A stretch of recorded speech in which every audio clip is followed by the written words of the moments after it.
ගරු සජිත් ප්‍රේමදාස විපක්ෂ නායකතුමා ඔබතුමාගේ විස්තර නියෝග 27 දෙකේ ප්‍රශ්න.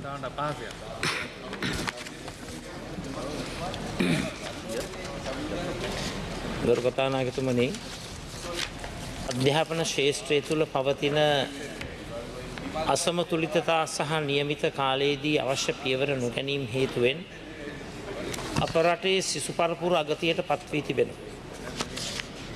ගුරු පුරප්පාඩු සම්පූර්ණ නොවීම, විශ්වවිද්‍යාලවල ආරම්භක යටිතල පහසුකම් පවා නොමැතිවීම, ඉගැන්වීම් සිදුවීම, ශිෂ්‍යන්ගේ අධ්‍යාපන අයිතිවාසිකම් මෙන්ම උපාධි ගුණාත්මක භාවයටද ඍජුවම තර්ජනයක් වෙනවා.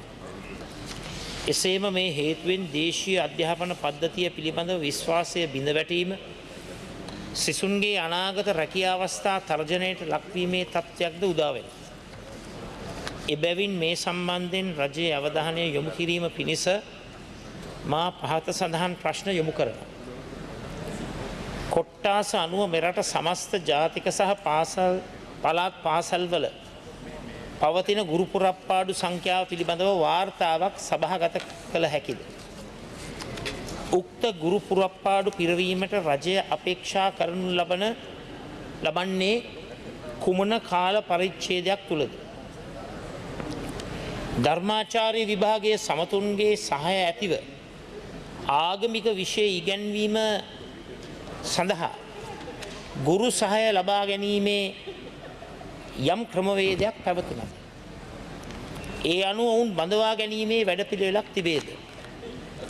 මේ සම්බන්ධයෙන් ධර්මාචාර්ය සමත් පිරිස් විසින් පාර්ලිමේන්තුවේ මහජන පෙත්සම් කාරක සභාවට පෙත්සම් පැසක් ඉදිරිපත් කර ඇති අතර එයට ප්‍රමුඛතාව ලබා දීලා කටයුතු කරනවා.